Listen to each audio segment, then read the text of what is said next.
A visita do presidente da Venezuela ao Brasil gerou uma grande repercussão.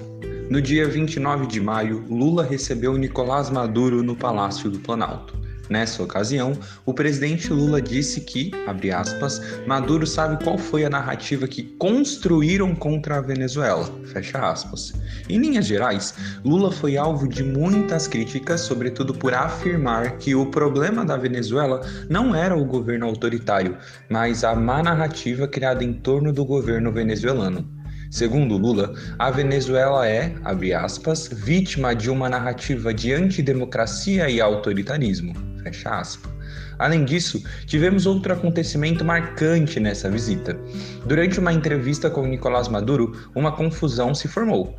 Nesse cenário, alguns jornalistas foram agredidos por agentes de segurança venezuelanos. Uma delas, Delis Ortiz, repórter da TV Globo, foi atingida por um soco no peito. Em nota, o Ministério das Relações Exteriores lamentou a agressão a profissionais da imprensa e afirmou que tomará providências em relação ao acontecimento. Discutiremos, no episódio de hoje, as discursividades em torno da repercussão da visita de Nicolás Maduro ao Brasil.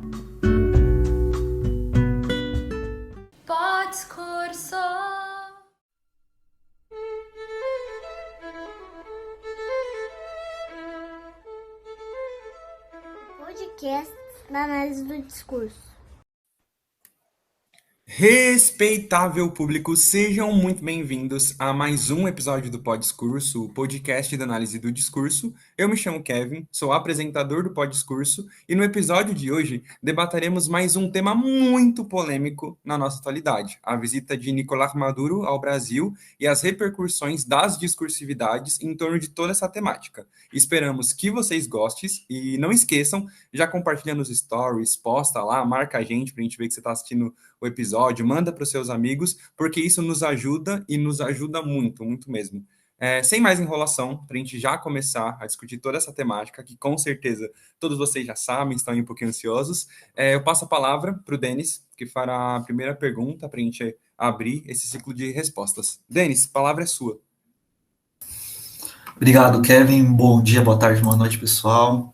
Vamos lá, primeira pergunta. O presidente Lula disse, no dia 29 de maio, o seguinte, abre aspas, se eu quiser vencer uma batalha, eu preciso construir uma narrativa para destruir o meu potencial inimigo. Você sabe a narrativa que se construiu contra a Venezuela. Fecha aspas. Diante disso, como entender o conceito de verdade? O que seria narrativa e o que seria verdadeiro? O que poderíamos entender, por fim, da construção de uma narrativa que, abre aspas, destrua o meu potencial inimigo? Perfeito. E para a gente começar a pensar essa questão, passo a palavra primeiro ao professor João. Professor, a palavra é sua. Olá a todos. Bom, é um termo que está na moda, né? Narrativa, acho que desde a última eleição, que esse termo vem ganhando cada vez mais retomadas, né? Ele é usado basicamente para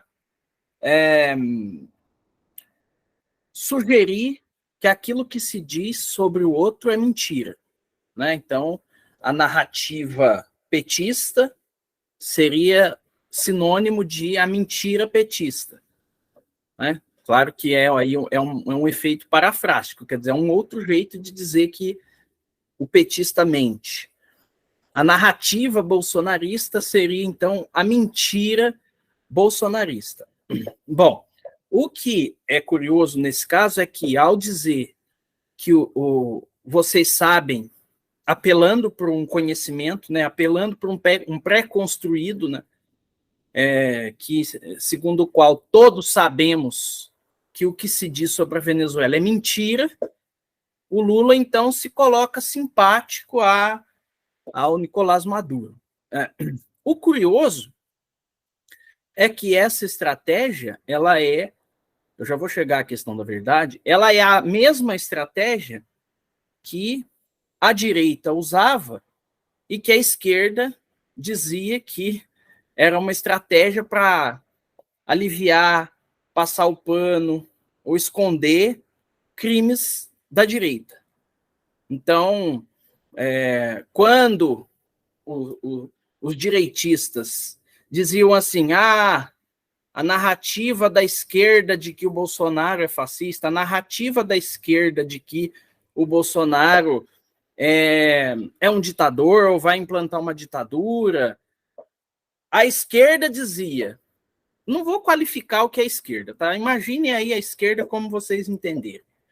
A esquerda dizia, ao dizer que é uma narrativa, eles estão dizendo que estamos mentindo quando chamamos Bolsonaro de fascista. É engraçado que não há um efeito de reflexão ou de retorno sobre esse dizer hoje, quando, numa fala como a do Lula, mas que não se restringe ao Lula, a esquerda diz, então, que aquilo que disseram sobre a Venezuela era mentira. Por quê? Se o que o Bolsonaro dizia que era narrativa é mentira do Bolsonaro, por que não seria mentira agora a acusação que o Lula faz àqueles que supostamente construíram uma narrativa sobre a Venezuela? Então, isso eu acho esse funcionamento, quer dizer, é um jeito de eu desqualificar o outro, dizendo que o outro é mentiroso. Tem vários outros jeitos de desqualificar, né? É um funcionamento que está atrelado a algumas coisas que a gente fala sobre as redes, né? Porque circula muito rápido, porque essa narrativa se construiu onde? Onde é que se construiu a narrativa sobre a Venezuela? Eu nunca fui na Venezuela, não conheço.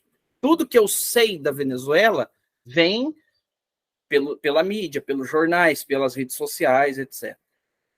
Agora, é muito curioso que, eu não sei como é que está meu tempo, vocês me avisam aí, eu desconfio, e aí é outra coisa da paixão, do funcionamento passional, né? Quando a narrativa que se construiu é de um chegado meu, a narrativa é conveniente. Quando a narrativa que se construiu não é de um chegado meu, a narrativa é mentirosa. É curioso, porque geralmente se adere ou não de acordo com a orientação ideológica. Então, se eu me identifico com o Nicolás Maduro, tudo que a mídia disse sobre ele é mentira. Tudo que a mídia disse de negativo. Se eu me identifico com o Donald Trump, tudo que a mídia diz sobre ele de negativo é mentira. E acho que o Anderson falou isso em alguns dos episódios passados. E a gente volta um pouco para a análise do discurso quando a gente fala lá que o Curtini rompeu a ideia da formação discursiva homogênea. Hoje eu não sei se essa ideia é tão absurda, porque está muito homogêneo. Ou você acredita piamente que o que se disse sobre o Maduro é uma narrativa e compra a fruta com casca e tudo, ou você rejeita tudo, né? Então, e o Lula vem se manifestando, depois, inclusive, vou trazer alguns dizeres interessantes por aí,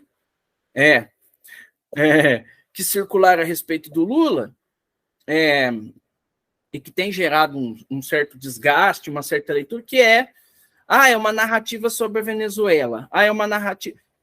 Tá, mas sobre certos países aí não é uma narrativa, quer dizer. Então, acho que é isso, assim. Acho que o funcionamento básico é isso. Narrativa é o termo da moda para dizer que o outro é mentiroso, né? É isso. Perfeito, perfeito. Brunão, a palavra é sua. Fala, galera do Pó Discurso. Salve, ouvinte. Vida longa e próspera. Cara, esse tema, assim, né, como muitos que são propostos aqui, de uma relevância imensa, né, e principalmente para a gente que se propõe a pensar as questões da linguagem, foi muito bem imposto, né, assim. Mas eu acho que talvez para começar a minha resposta, eu voltaria numa coisa que o João também partiu, foi a origem da conversa dele, que é muito engraçado, assim, como eu tive uma certa origem, assim, uma certa passagem nessa questão do movimento estudantil, durante, né, graduação, essas coisas, talvez para mim a questão da narrativa tenha nascido primeiro lá, nesse campo da esquerda, né, e era tido como uma coisa positiva, estilo, respeita a minha narrativa, com quase como um sinônimo, né, de respeito à minha história. Aí tem muitas questões de silenciamento que acabam virando, né, essa questão do tirar a voz. Então, assim, narrativa também tinha muito uma coisa assim de deixa eu construir essa narrativa.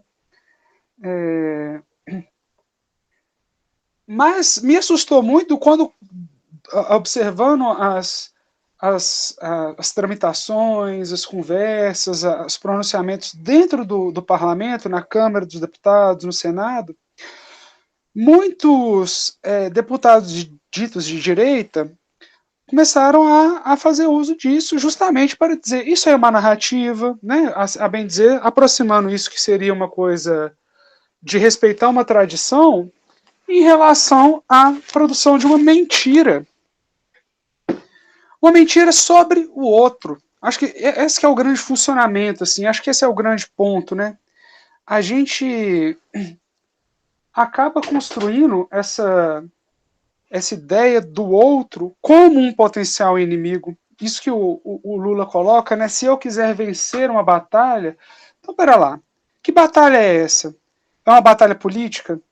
E uma pessoa que é um líder, né, uma figura pública que é tão conhecido pela coalizão por conversar com os outros, às vezes até se embanana demais por tentar fazer todos virarem seus amigos, né?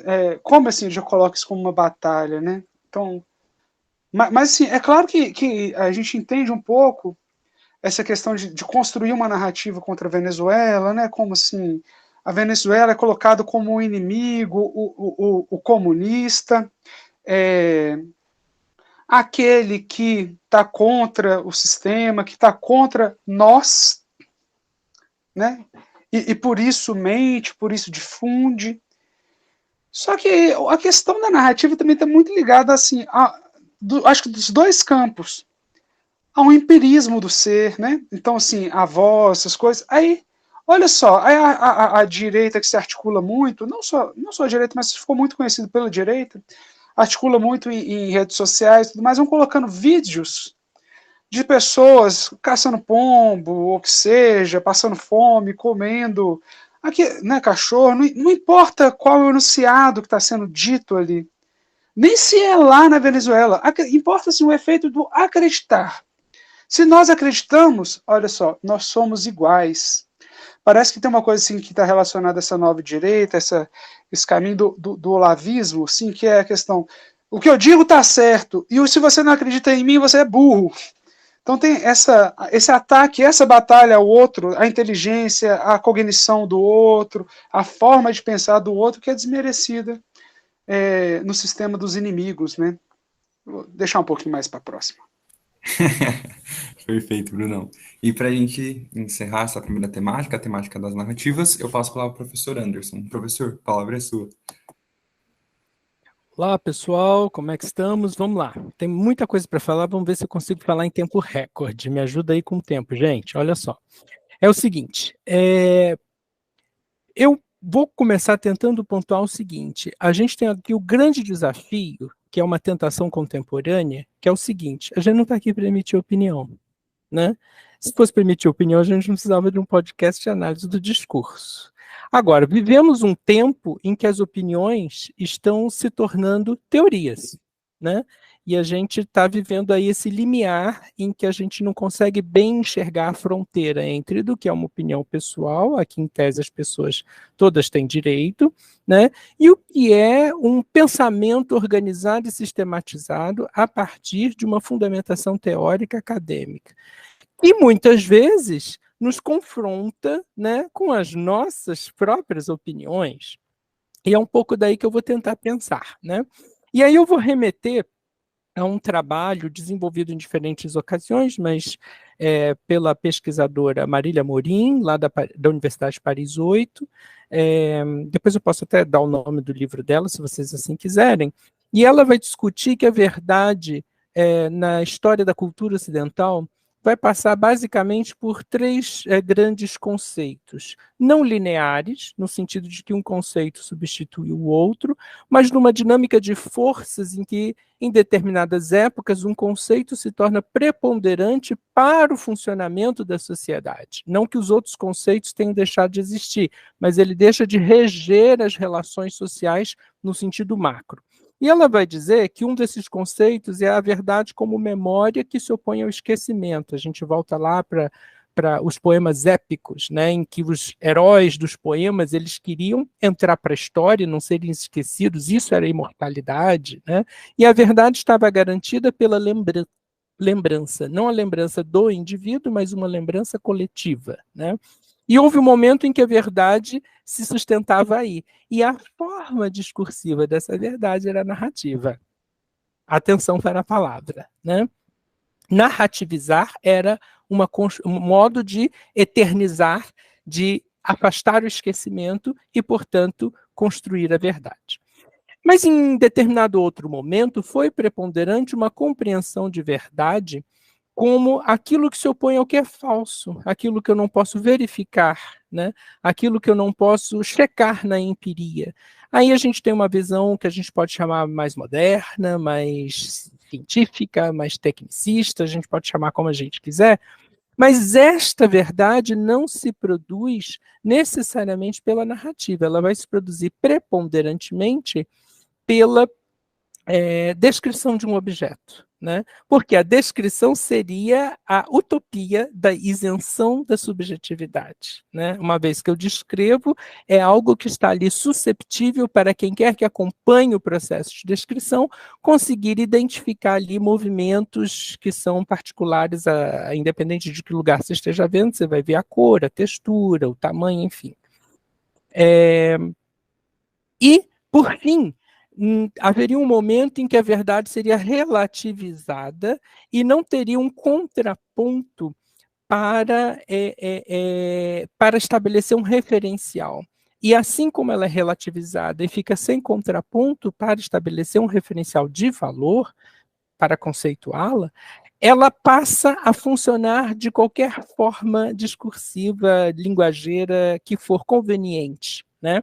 Então, da narrativa, sustentando o que a Marília Amorim vai chamar de funcionamento mítico, ou do mito, né? Nós vamos ter a descrição, a argumentação lógica, sustentando o funcionamento do que ela chama de logos, e nós vamos ter essa relativização camaleônica que a gente não consegue segurar, né? Que ela vai chamar de funcionamento metis, inspirado lá na divindade da mitologia grega. Tendo dito isso, o que eu quero dizer nesse momento? Narrativa é uma palavra que está disponível, uma polissemia, na memória que ela evoca, né? A memória cultural, a memória linguística, e neste momento estamos vivendo uma tendência a apagar essa memória em favor de uma sinonímia com o que também vulgarmente estamos chamando de ideologia. O João abriu falando que narrativa é a mentira do outro, ideologia é sempre o pensamento nefasto do outro. Então nós estamos vendo corriqueiramente esse funcionamento sinonímico, na minha opinião, nunca antes imaginado, mas é assim que está funcionando, né? Uma vez dito narrativa, é mentira, e é do outro. Ideologia é péssimo, é ruim, é nefasto, e também é do outro. Agora, o que a gente está presenciando é o que aí um outro teórico francês, um estudioso francês, Henri Cazin, vai chamar de eufemização própria ele vai dizer que é própria do funcionamento neoliberal, a gente pode problematizar isso, eu vou dizer que é próprio do funcionamento contemporâneo, e é justamente tentar apagar as disputas ideológicas, as tensões do modo de conceber o mundo, né? Então, as pessoas hoje querem debater, mas elas não se veem, independente da opinião, e aí voltamos ao que eu falei no início, independente da opinião que elas emitem, elas estão trabalhando para engordar o funcionamento metis. Então elas estão, independente do que elas querem, independente do que elas tentam conscientemente, ao assumir esse funcionamento relativista, elas vão engordando as fileiras de valores ultraliberais que estão cooptando as pessoas a pensarem numa direção. E elas têm a suposta impressão de terem opiniões e posições políticas e estão sendo assujeitadas o tempo todo. Eu vou deixar o restinho para a próxima pergunta. Eu vou falar o que eu quiser para a próxima pergunta. Perfeito, professor. Qualquer coisa também a gente pode passar como referência bibliográfica esse estudo que o senhor acabou de indicar. Bom, para além da narrativa, como a gente poderia pensar também o sentido de democracia e democrático à luz desses acontecimentos, em relação, por exemplo, à agressão contra os jornalistas, sobretudo contra a Délis Ortiz, da Rede Globo, como isso interferiria nessa, aspas, narrativa criada em torno da Venezuela, e como isso também interfere no sentido, nessa produção de democracia e de democrático. Para a gente começar a pensar um pouco nesses sentidos, democracia, democrático, nessa narrativa, passo de novo para o professor Anderson, que dará início a esse nosso ciclo de respostas. Professor, a palavra é sua. Valeu, eu disse que ia falar o que eu quisesse, vou lá eu, então. Bem, primeira coisa, nós temos, como estudiosos do discurso, de entender, né, sem com isso minimizar a vivência das pessoas, nós temos de entender que nós não acessamos fatos. Nós só acessamos aquilo que já foi textualizado. Então, exceto pela jornalista que levou a agressão física no peito, nós não sentimos essa agressão, a não ser pelos textos que nos chegaram. E digo mais, a própria jornalista que sofreu agressão física, quando ela simbolizou como agressão, ela já textualizou. Né? Então, o que nos interessa não é a hematoma que se forma a partir de um processo fisiológico no corpo empírico de uma pessoa. O que nos interessa são as cicatrizes simbólicas que vão ficando na sociedade. É isso que nós estamos discutindo. Né? Nós não estamos aqui para fazer curativos em feridas físicas. Isso é lá para os médicos, enfermeiros, hospital, clínicas. Nós estamos falando de discurso. E continuando o que eu estava falando na pergunta anterior, eu problematizo justamente isso. Né? A partir do momento que nós temos uma tendência à relativização da verdade, a partir da dificuldade que nós temos de fixar referenciais, que são maiores do que a nossa opinião, não são umbilicais, né? Para que possamos, a partir desses referenciais, decidir o que é verdade e o que não é, tudo passa a funcionar camaleonicamente para atender o propósito X, né? Nós temos uma dificuldade, por exemplo, de conseguir argumentar. Por quê? Porque se essa agressão tivesse acontecido no governo anterior, isso ia engrossar fileiras de uma certa violência propagada como sendo marca do governo anterior. Agora, como foi neste atual governo que não tem se construído discursivamente como violento, independente das violências que ele pode perpetrar, haja vista o acontecimento que estamos discutindo, né?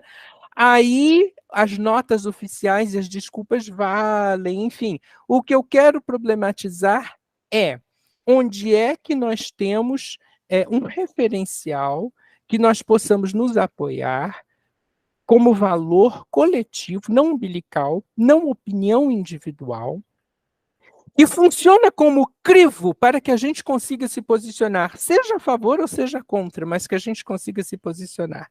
A partir do momento que a gente tem a verdade camaleônica funcionando, o posicionamento é quase que inviável, porque tudo é distorcido a partir de, tudo é relativizado a partir de. Né? Então, voltando ao que eu disse rapidamente, encerrando na pergunta anterior, está todo mundo trabalhando para o avanço do ultraliberalismo e nem as ciências humanas estão trabalhando para denunciar esse avanço. Elas estão cooptadas para trabalhar nessa direção. Né? E sobre especificamente a noção de democrático e antidemocrático, vale né? Eu não vou responder, porque eu não vou ter tempo mesmo, então eu lanço como um desafio para quem está nos ouvindo, né? Vale repensar historicamente o que é democracia, etimologicamente, quando a palavra foi cunhada, o que ela evocava, e quais foram as condições histórico-sociais para que essa palavra fizesse sentido e como é que hoje democracia e antidemocracia se tornaram sinônimas. Tá aí, eu estou lançando esse desafio e lanço o desafio para todo mundo que está aqui, quem é capaz de escrever esse texto primeiro. Né? Como é que narrativa e ideologia se tornaram sinônimos e como é que democracia e antidemocracia também se tornaram sinônimos. Que isso daí é desafio mais complexo que o Se Vira nos 30. Mas perfeito, professor. Para a gente continuar pensando nessa temática, passo a palavra para o professor João. Professor, a palavra é sua. Dado que o Anderson já falou bastante coisa, vou só adotar uma outra estratégia para não repetir o que o Anderson falou, né? Historicamente, se você volta para Platão, talvez um dos primeiros, em termos de texto que a gente tem, que a gente herdou, o primeiro lugar de discussão sobre isso é o Platão, um dos primeiros, né? Vai falar disso na República, das formas de governo, né? Aparece na República, aparece em outros textos do Platão, aparece no Aristóteles também, na Política, né? Então, democracia, por muito tempo, teve o sentido, né? O Anderson fez esse percurso, eu achei muito legal, falando de narrativa. Acho que dá para fazer o mesmo com democracia. Por muito tempo, democracia foi pensado como forma de governo, quer dizer, é o modo como um certo tabuleiro político se organiza, né? Em que um número maior de pessoas nunca significou todo mundo e nem significa hoje. É que, demagogicamente, se usa o termo para fazer corresponder à totalidade das pessoas de uma determinada nação. Não vou entrar na discussão sobre o que é nação, tá? Vamos pensar em Brasil, por exemplo. Então, todo mundo que vive no Brasil, porque num tabuleiro democrático, à luz de uma noção, para mim, em certo sentido, equívoca e um pouco demagógica, faz jus aos mesmos direitos, né? Isso é uma falácia. Não faz, não fez, não faz, nunca fará. Agora, lá no Platão você tem a democracia como sendo um governo ampliado para um conjunto maior da população, no caso de Atenas, os cidadãos, a monarquia como o regime menos ampliado, quer dizer, é o rei, é na mão de um, e tem a oligarquia, poderia chamar de aristocracia, né, que é o governo de uma certa classe, de uma certa elite política que nem é o meio termo entre a monarquia e a democracia. É curioso, embora não vá recuperar todos os termos aqui, que cada regime desse tem o ideal, que virtuosamente está constituído, e a deformação. Todos os regimes. Então, hoje a gente está muito acostumado, quando vai criticar regimes políticos, a criticar a oligarquia e a monarquia, né? E nunca a democracia, como se a democracia fosse um regime acima de qualquer suspeita, porque é o mais desejado. Então, não estou dizendo né? Não estou dando uma opinião dizendo que nem que não é. Tá? Mas, assim, a gente está sob efeito ideológico da crença de que a democracia é o único regime legítimo, possível, etc. A questão, embora possamos até concordar que seja, é que a democracia também está sujeita a uma deformação, né? Que é a ausência de um certo equilíbrio, a ausência do respeito a regras, a ausência às leis, a ausência de respeito às leis, a reivindicação da palavra direito, por exemplo, quando algo que não acontece a meu critério me prejudica, né, por conta de algo que eu fiz, quando as consequências daquilo que eu faço mandam uma conta, então eu reivindico porque eu estou sendo violado nos meus direitos, aí uma série de coisas que a gente vê aqui e ali e que põe o termo em xeque. Agora, mais que isso, há uma espécie de deslocamento do termo enquanto descrição de uma forma de governo para um adjetivo que se atribui para qualificar o outro, né? E aí se torna um adjetivo moral. Então, acho que esse é o maior, digamos, é a maior equivocidade em torno do termo democracia, porque não é mais só a designação de uma forma de governo. É um atributo moral que as pessoas boas, as pessoas bondosas, as pessoas amorosas, as pessoas cristãs, vão completando aí com tanto que vocês quiserem, defendem. Então, se você é um bom cidadão, se você é do bem, se você é amoroso, se você é compreensivo, se você é um democrata. Se você é legalista, ou é muito apegado à regra, é muito rigoroso, é muito austero, etc., etc., você não é um democrata, você é um antidemocrata. Estou aqui nos tipos mais estereotipados desse uso, tá? Então, o cidadão bonzinho, né, que dá tapinha nas costas de todo mundo, é gente boa, democrata. O cara que fala umas coisas que o outro não quer ouvir é antidemocrata, é fascista, etc. Então, esse eu uso, esse para mim é o sentido que mais funciona hoje ao redor desses adjetivos, democrático e do substantivo democracia. Não é mais, ficou muito em segundo plano o termo como designador de um regime político, ou de uma forma de governo.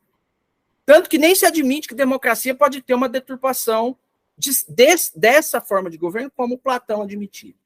Assim como a monarquia tem a tirania, etc. O caso que a gente recebeu pela mídia, etc., da democracia, da agressão, né? Primeiro que a gente fala Venezuela, mas aqui é uma metonímia, né? Na verdade, é o Maduro, o governo Maduro e aqueles seguranças que estavam lá, né? Que teve o episódio da agressão, etc. É curioso muito mais ver como se organiza os dizeres para continuar mantendo o sentido de que o governo que nós estamos tendo aí é um governo democrático e o outro anterior não era.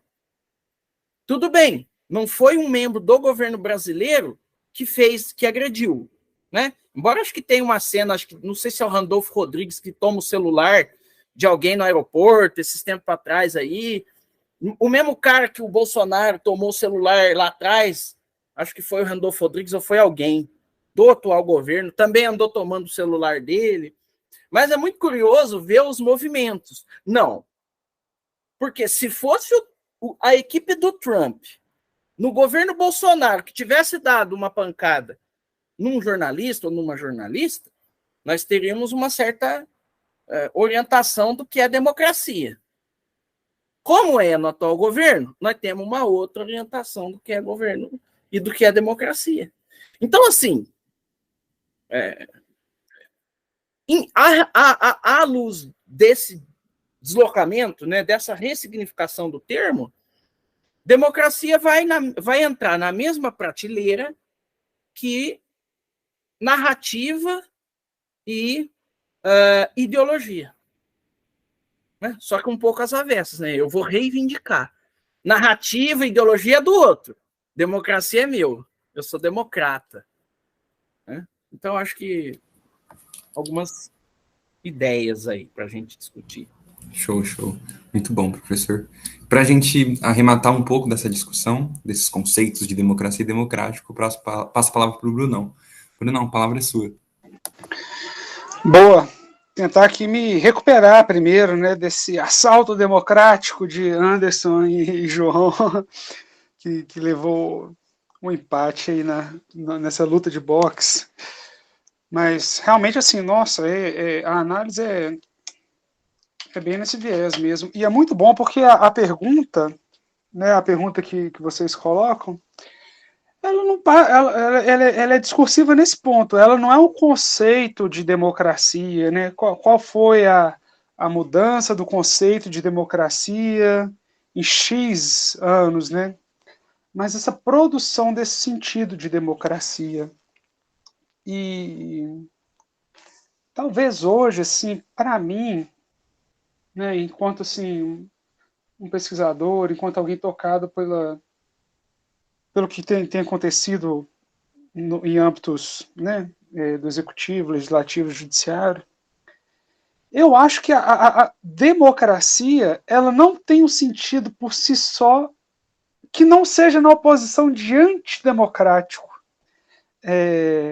Talvez assim, aproveitando o desafio do professor Anderson, democracia e antidemocracia só podem ser sinônimos porque quando você recorta um enunciado, quando você recorta um signo linguístico, ele sempre vem acompanhado do seu avesso. Você nunca recorta sozinho, né? Isso é um movimento que está lá no curso de Linguística Geral. E é claro que não é fácil, não quer dizer que se você cortar lá árvore, a imagem acústica é não árvore. Mas parece que está muito colado, assim, por essa forma de produção da política, do presidencialismo de coalizão que a gente vive. Não sei dizer se é um fenômeno, né, local, mas com certeza é a forma que a democracia brasileira tem se organizado, o fazer político brasileiro tem se organizado na gestão e criação de grupos populacionais. E agora sim, é o momento de ser cancelado. Quem for me cancelar, volta lá no episódio de cancelamento, vê se vai acontecer. Mas olha só, são grupos que não se fecham, vejam as siglas que tentam delimitar e determinar sexualidades e movimentos sociais. E outra coisa, são grupos que sempre precisam do outro com um valor negativo. Então, o outro, o que está ali nessa, né, no nosso encontro, o rosto, o perfil do outro, ele é sempre contrário a mim. O outro é o antidemocrático. A gente necessita hoje, no fazer político, que exista a ameaça. E quando eu digo hoje, não é hoje no sentido de quando nascemos, não. De quando as pessoas que não viram TV Cruz, né, Kevin, nasceu. Eu digo um hoje, sim, um hoje bem eternizado, um hoje da memória. O que acontece, assim, o golpe de 64, ou o ato revolucionário de 64, chamem do jeito que for, nós não somos aqui, né, nominalistas, mas ele precisava de uma ameaça. O brasileiro era aquele que nunca seria comunista. E em prol desse ideal de nação, a democracia, de uma certa forma, se foi. Né? Perdeu-se a democracia. Porque quando a ameaça do outro existe, ela é tão grande, o outro é tão monstruoso, a figura de um espantalho, que nós, eleitores, preferimos correr para outro lugar que não seja viver, né, sobre o regime, sobre a determinação desse outro. Então nós estamos vivendo cada vez mais antidemocraticamente, porque a gente não está aprendendo a viver em comunidade. A palavra sociedade está muito com sentidos muito... Parece que é muito plural, mas quando você vai analisar o funcionamento de sociedade, a sociedade é o cristão, a sociedade é aqueles que se dizem crer e viver sob as demandas de Cristo, né, como coloca Marco Feliciano num pronunciamento lá em 2014. Né? Então, assim, temos que saber que esses antes conceitos agora só funcionam em oposição. Só existe a democracia porque a ameaça antidemocrática está ali. E está tão ali que às vezes a roupa da pessoa, o jeito de se vestir, a cor que ela usa já demarca. Seja a cor verde amarela, seja a cor vermelha. Isso é o antidemocrático. Isso é aquilo que deve ser eliminado. E por isso a gente escutou várias e várias vezes, né, essa questão do vai para Cuba, vai virar Venezuela. Olha o verbo assim, né, que virá, né, algo no futuro, assim, sempre algo que virá. O Brasil é o país do futuro. Sempre isso acontecerá. Mas acontecerá quando, né? Essa que é a grande questão. Hoje o pensamento político só sabe viver a partir da eliminação do outro. Talvez não, sobre a bandeira da democracia, estejamos vivendo uma grande antidemocracia. A grande questão é essa para mim. Assim, não estamos sabendo mais conviver com outros pensamentos no Brasil. Vou deixar aqui para falar um pouquinho mais. Que a próxima pergunta sou eu mesmo? Valeu, Bruno. Bom, a última pergunta meio que já foi respondida em algumas partes, né? Tanto na primeira quanto na segunda, mas a gente continua a falar sobre isso e para até tomar um tom mais de conclusão aqui nas próximas respostas, talvez. É possível pensar, então, esse termo democrático, que o termo democrático tem funcionado como atributo moral para deslegitimar o outro? Isso representaria um esvaziamento do conceito de democracia? E como poderíamos pensar, por exemplo, no termo antidemocrático utilizado pelo atual presidente? Para a gente começar a pensar essa questão, que basicamente engloba algumas coisas das respostas e também das outras questões, passo a palavra para o Brunão. Brunão, a palavra é sua. Então, assim, continuando no viés, né, dessa... Não é uma oposição, hein? Não é uma oposição, mas talvez essa complementariedade, essa coisa que nos remete, né, à própria formação do signo linguístico, né, que é de significante, significado. É claro que existe uma questão de um atributo moral. Por quê?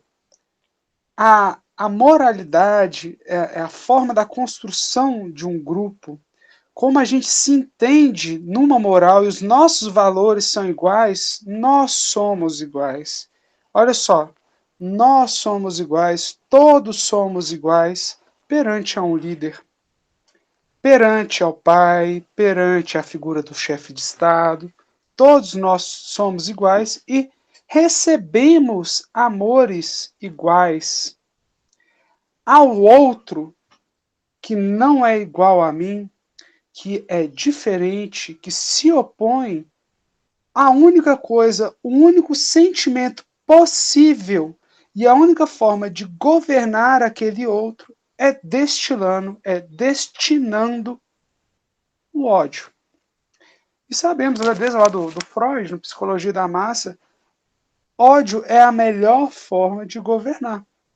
A criação do ódio ela é crucial para a gente poder dizer nós, aqueles que somos contrários à ideologia de gênero, ou seja, nós que somos contrários a eles, aqueles que impõem uma ideologia de gênero. Mas como muito bem colocado, ideologia é uma palavra que só está funcionando para dizer do outro. A forma de caracterizar esse anticomunismo, esse discurso anticomunista, ele só vem a partir de coisas, de valores que esse certo nós democrático, nós cristãos, nós conservadores, entendemos como negativo. E a partir disso nos fortalecer enquanto grupo. Eu acho que assim, o que me ficou faltando um pouco dizer da última é que a agressão física ela não é um poder. A agressão física é justamente a violência, é a ausência do poder. E talvez aí more a democracia. A democracia necessita da violência.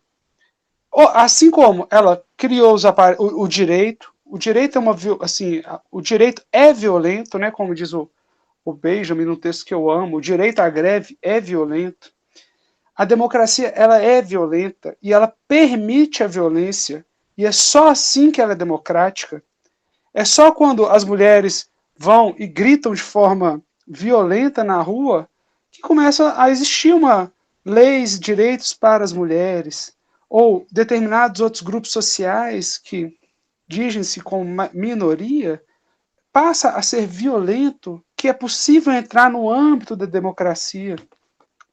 A violência física é a ausência do poder. Ao passo que, quando alguém consegue verbalizar a violência, talvez aí não exista aí exista talvez o poder. Talvez o poder de poder falar, de quem diz, como diz, se diz lá no cercadinho, né? Então, assim, essa agressão física, claro que ela, na narrativa, ela viraliza como uma coisa totalitária, como autoritária, mas não sei se isso não faz parte da democracia. Eu fico imaginando, né, quantas vezes, assim, desde a origem, né, as pessoas não saíram brigando umas com as outras por causa de democracia, do sentido que está sendo colocado. Mas no totalitarismo, não. No totalitarismo não há violência, porque não existe o outro. Então não tem aquele que você destila mais a violência, porque ele já foi eliminado. Todos somos iguais perante esse líder, né? E esse líder capaz de amar todos também é capaz de odiar a um e levar uma horda, e aí acho que isso que é o pensamento perigoso, né, esse pensamento em massa, a odiar um. E talvez hoje o que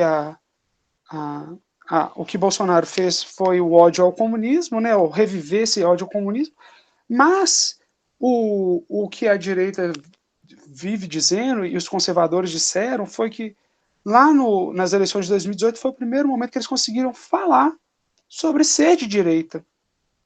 Por quê? Sem ser taxado de totalitários, autoritários. Então acho que essa que é a questão a se pensar assim, o atributo moral que existe para dizer democrático e o atributo do outro que é o antidemocrático. Perfeito. Para a gente continuar pensando nessas questões, passo a palavra para o professor Anderson. Professor, a palavra é sua. Vamos lá. Eu começo retomando um estudioso francês, um filósofo francês ainda vivo, que se chama Denis Robert Dufour. Ele tem vários livros muito interessantes, ele é bastante produtivo intelectualmente. Tem um deles que se chama A Arte de Reduzir as Cabeças, sobre a nova servidão. Acho que eu estou fazendo uma tradução ruim aqui do francês, é servitude en français. Eu acho que em português é de servidão do homem liberado, né? Isso é interessante porque quando foi traduzido para o português, o libéré em francês foi traduzido como ultraliberal, já fazendo a interpretação do que é discutido no livro, né? O que ele vai discutir lá? Vai discutir que quando o capitalismo fica sem contrapartida na dinâmica globalizada, né, ou mundializada, você acaba tendo um avanço do que ele chama de funcionamento ultraliberal, que vai promover uma série de estratégias dessubjetivantes para que faça funcionar uma única lei, que é a livre circulação de mercadorias. Então, essa é a grande tese que ele defende. Para que essa lei funcione, tudo precisa ser tornado commodity, tudo precisa ser mercantilizável, né? E a gente vai voltar a alguns episódios anteriores aqui que a gente já discutiu sobre isso. O João falou do capitalismo de vigilância de que trata a Shoshana Zuboff, né? E algo também que a gente já comentou em episódios anteriores, que é, a partir do momento que você tem um funcionamento para a organização de grupos sociais mediados pelo que as redes sociais permitem que seja transmitido, você tem aí uma limitação da nossa capacidade humana no sentido mais tradicional possível, humano como aquilo que nos difere dos animais, que são movidos por instintos, né? Nós somos reduzidos na nossa capacidade humana, daí o meu contraponto com o Dufour, que diz a arte de reduzir as cabeças, precisa haver uma redução da nossa capacidade humana, que é a capacidade de simbolizar. E a nossa capacidade de simbolização fica restrita àquilo que esses meios permitem circular. Isso, curiosamente, produz essa dicotomização que a gente tem vivido, né? Então, se por um lado querem relativizar absolutos, e como, por exemplo, a questão do sexo, o sexo deixa de ser biológico e passa a ser cultural. Se você coloca o sexo como uma questão cultural, você coloca ele no domínio moral, Isso é uma conclusão lógica. Se você defende que o sexo é biológico, você tira do moral. Se você defende que o sexo é uma construção social, você põe no âmbito moral. Uma vez no âmbito moral, ele fica susceptível à relativização da verdade, como a gente discutiu no episódio de hoje, está discutindo no episódio de hoje. Susceptível a essa relativização, você consegue construir um meandro gradiente entre um sexo biologicamente definido como XY, que eu não vou nem nomear, e um sexo biologicamente definido como XX. Socialmente, como você jogou isso para o moral, você consegue graduar quantos feixes semânticos entre um extremo e outro. Tendo dito isso, olha o que é curioso. Se, por um lado, se quer produzir esta gradiência e pluralidade, qualquer tentativa de você concordar parcialmente com isso é dicotomicamente classificado e rotulado como fóbico. Então, a incoerência de se, por um lado, eu quero discutir isso no âmbito moral e não biológico, e por isso eu quero a pluralidade, mas a pluralidade de opinião é negada, né? Ou, voltamos ao texto bíblico, Jesus disse, quem comigo não ajunta, espalha, né? Então, aí está a grande tensão, incoerência contemporânea, que é o mesmo grupo social que pleiteia politicamente para que certas pautas sejam morais e não biológicas, e por serem morais, sejam disponíveis num gradiente semântico, é o mesmo grupo que moralmente promove a intolerância com qualquer rusga de diferença. Quando eu digo rusga de diferença, não é com o contrário, não é com o oponente, é aquele que quer relativizar, por exemplo, né, quer usar do mesmo artifício, relativizar o que está sendo construído como verdade moral. Então, chama atenção para essa incoerência como sendo fruto dessa dicotomização que nos torna todos mercadorias circuláveis. E a nossa capacidade humana de problematizar, de debater, de discutir, de refletir, está submetida a um funcionamento do like e do dislike, né? Quem comigo não ajunta, espalha. Se é verdade, então não pode ser. E assim vai, né? Provocando supostas diferenças, mas no frigir dos ovos, a grande profetisa era Dilma Rousseff. Não vai ter quem vai ganhar e quem vai perder. Quem vai ganhar e quem vai perder, vai todo mundo perder. Porque quem continua avançando são os valores ultraliberais. Grandíssima filósofa contemporânea Dilma Rousseff. Para a gente finalizar esse ciclo de respostas, passo para o professor João. Professor, a palavra é sua. Bom, eu meio que adiantei a resposta à primeira parte dessa pergunta, né? Acho que sim, se tornou muito mais um adjetivo moral do que um descritivo de forma de governo. Eu acho que sim. Embora não tenha se apagado o sentido de que democracia é uma forma de governo, né? Não é isso que eu estou dizendo. Em relação ao que o Lula chama de antidemocrático, subentende-se, então, pela fala do Lula, que a Venezuela é um país democrático. Certo? Não estou discutindo a opinião pessoal do Lula que ele defende lá na casa dele. Eu estou dizendo, quando ele diz, e isso circula, que o Maduro precisa construir uma narrativa, porque a Venezuela é vítima de uma narrativa antidemocrática, ele não diz vítima de quem, né? Porque tem muito venezuelano que entende assim também, né? Não é só os Estados Unidos, não é só a Inglaterra, né? Não é. Então, fica um subentendido mal contado. A questão que se coloca, para além disso, esse sentido de antidemocrático, não talvez com o mesmo rigor que o subentendido do Lula sugere, está sendo desenhado sobre o Brasil, quando o Brasil se abre para governos como o do Nicolás Maduro. Porque, veja, uma das grandes críticas ao governo anterior era a destruição do meio ambiente. Aí eu vou fazer aqui, eu vou trazer duas falas do Libération, que é um jornal francês de esquerda, a respeito do Lula. Porque quando o Lula é amado na França, a esquerda brasileira ovaciona. Agora o Lula parece que está com problemas com a esquerda francesa. E aí vou pegar aqui, o primeiro é o jornal do Jornal Libération, e inclusive tem um erro no jornal, né, que eles cometeram, mas dá para a gente preencher, que é o seguinte, o jornal diz aqui que, segundo o relatório, essa matéria de 27 de junho, de ontem, relatório World Resource Institute, a superfície da floresta virgem destruída em 2022 é 10% superior àquela de 2022. Então, esse é o erro do jornal, porque ele usou duas vezes o ano 2022, e, na verdade, a superfície devastada de 2023 é superior, acima de 10%, né? Um pouco mais de 10%, à devastação da Amazônia em 2022. Então, primeiro trimestre de 2023 teve um desmatamento superior ao governo Bolsonaro. Isso o Ciro Gomes falou em Portugal, tá?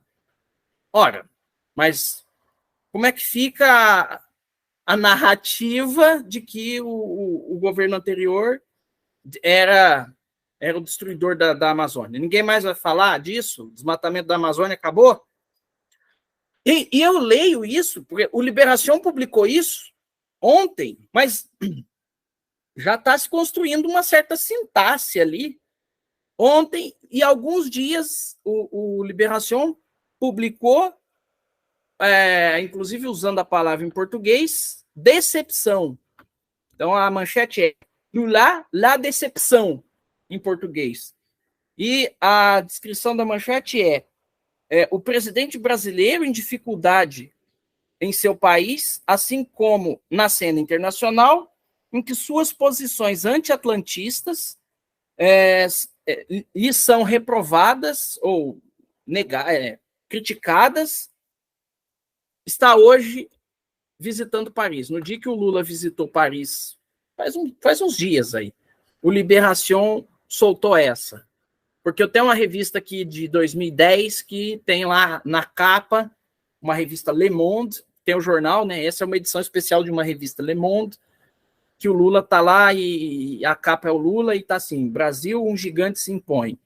E dessa vez a gente vê um jornal de esquerda atacando, criticando, construindo uma imagem a respeito do Lula que, a meu ver, tanto quanto ao subentendido na fala do Lula, de que o Lula está dizendo que a Venezuela é democrática, tem um subentendido nas capas do Libération sugerindo que o Lula não é democrata. Não está dito assim. Isso é o gato subiu no telhado. Se o Lula continuar insistindo na narrativa de que a Venezuela é um país democrático, que a Nicarágua tem que ser respeitada, sei lá mais que ditadura ou governo autoritário que o Lula, pelo menos significado como autoritário, o Lula vai se manifestar publicamente defendendo, mas um pouquinho a esquerda francesa vai azedar com o Lula e vai começar a dizer que ele não é democrata. E tem fora as outras coisas, aquela coisa dele meio de mesa de bar, que a guerra da Ucrânia com a Rússia a gente resolvia numa mesa tomando cerveja e tal. Vem discutindo aqui se eu gosto, se eu não gosto, se eu desgosto do Lula, né? É isso que importa. Mas esses sentidos já estão circulando. Quanto mais o Lula se aproxima, né, da ideia, do ideário de que a Venezuela e outros países, historicamente, não identificados com o sentido de democracia, quanto mais o Lula se aproxima ali, mais ele se distancia de uma outra verdade, né? Pensando aí nos países da OTAN, por exemplo, né, do qual a França faz parte, ele vai se colocando como antidemocrata. O curioso é que, quando o Bolsonaro atacava a Venezuela, a fala mais ou menos recorrente da esquerda é que o Brasil não tinha que se meter nos problemas diplomáticos dos outros países. E, ainda que a gente não possa dizer que o Lula está se metendo nos problemas diplomáticos da Venezuela ou da Nicarágua, ele está se posicionando, assumindo, por negligência ou por excesso, esses dois lugares como países democráticos. Então, não fala disso. Algo assim, quer dizer, você pode respeitar o Maduro, você pode respeitar a Venezuela sem estender o tapete vermelho para o Maduro. Como ele recebeu todos os outros membros de Estado, ele poderia ter recebido o Maduro. Mas houve uma ênfase na figura do Nicolás Maduro vindo ao Brasil para construir o sentido e a significação de diferença entre o que, olha, nós, atual governo, somos diferentes do governo anterior. E agora uma coisa que não é discursiva, mas, a meu ver, esses atos e essas ações abrem o caminho para a volta da extrema-direita em 2026. Por extrema-direita, eu não estou necessariamente me referindo a Bolsonaro, alguma figura da direita. Assim como, se não for caçado os direitos políticos dele nos Estados Unidos, o Trump vai ganhar ano que vem. Então, isso aí é aquela coisa da aposta do futebol, mas acho que... Por quê? Para amanhã a gente poder pensar, quando a gente ouviu o Chororô, dizendo o seguinte: eu não entendo por que o brasileiro vota na direita, eu não entendo o que passa na cabeça das pessoas que elegem esse fascista. Eu entendo. É isso. Perfeito, professor. E a gente sabe que o retrospecto das apostas, pelo menos no âmbito da política do senhor, tão boas, né?